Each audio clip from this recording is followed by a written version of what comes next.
financement, ils prennent l'argent où?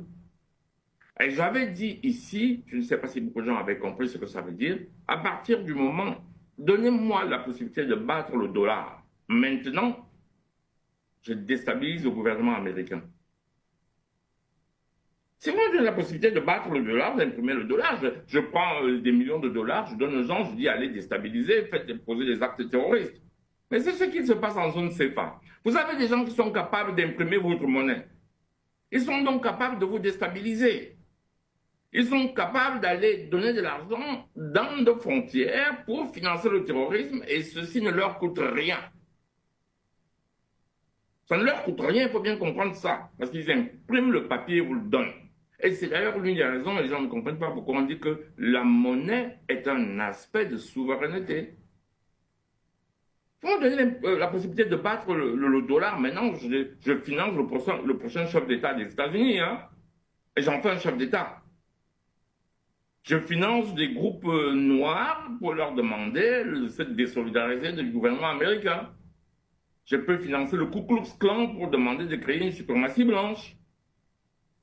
Ben oui, parce que j'ai la possibilité d'imprimer le dollar et de le donner. Il faut bien comprendre que ces agents s'expriment ex nihilo. Ceux qui ne comprennent pas, ça s'exprime au départ de rien. C'est la monnaie au sens moderne. C'est pour ça qu'on voyait ces groupes terroristes dans les zones franc CFA. Vous n'avez pas remarqué ça? Zoomez un peu en Afrique. Vous allez voir, il y a le maximum de groupes terroristes, c'est dans la zone franc CFA.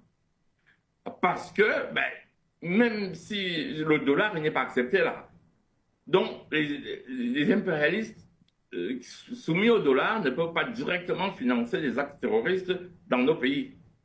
Parce que le dollar, il n'a pas cours légal. C'est très important. Et arrêter le terrorisme là, et arrêter sa communication. Désolé, on n'en communique pas. Parce que sinon, nous sommes leurs communicateurs. Nous parlons d'eux. Arrêtez de sortir de la zone CFA. Oui. Les gens ne vont pas voir le rapport. Je vous dis que sortir de la zone CFA est une solution pour arrêter le terrorisme. Que ce soit dans le Sahel, que ce soit Boko Haram, qui sévit aussi à la frontière du Nigeria et du Cameroun. Je rappelle en passant qu'il y a des échanges financiers entre le Naira et le franc CFA. Parce qu'on peut convertir. Le CFA peut être converti au Nigeria parce qu'il y a beaucoup d'échanges commerciaux. Il y a la même frontière avec le Cameroun. Il faut comprendre ça. Et d'ailleurs, pour ceux qui ne savent pas, une partie du Cameroun avait été prise par l'Angleterre et collée au Nigeria. Et la France a rétrocédé une partie parce que, à propos de terrorisme, j'ai vu des horreurs sur les télévisions le week-end passé, où un monsieur vient nous expliquer qu'eux ne peuvent pas venir dialoguer parce qu'on les désigne comme terroristes. Et que du moment où on les désigne comme terroristes, ils ne peuvent plus venir dialoguer. Ça veut dire quoi? Ça veut dire qu'à partir du moment où moi je prends des armes pour tuer, je vais demander le dialogue et je dirais je ne viens pas dialoguer si vous m'appelez terroriste. Je me donne le droit au terrorisme. Et quelqu'un sur un plateau de télévision, il le dit. Nous ne sommes pas venus dialoguer parce qu'on nous désigne comme terroristes, mais il y a des actes terroristes.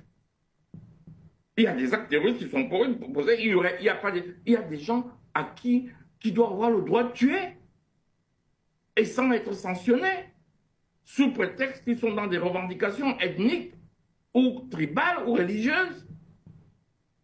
Tout le monde qui pose des actes terroristes, comme tout le monde qui tue, doit être sanctionné. Même si de temps en temps, on recherche, je ne sais pas si vous me recevez encore. Oui, on reçoit Ariel Tangara. Même si de temps en temps, on recherche des solutions pour ne pas en arriver à mettre tout le monde en prison.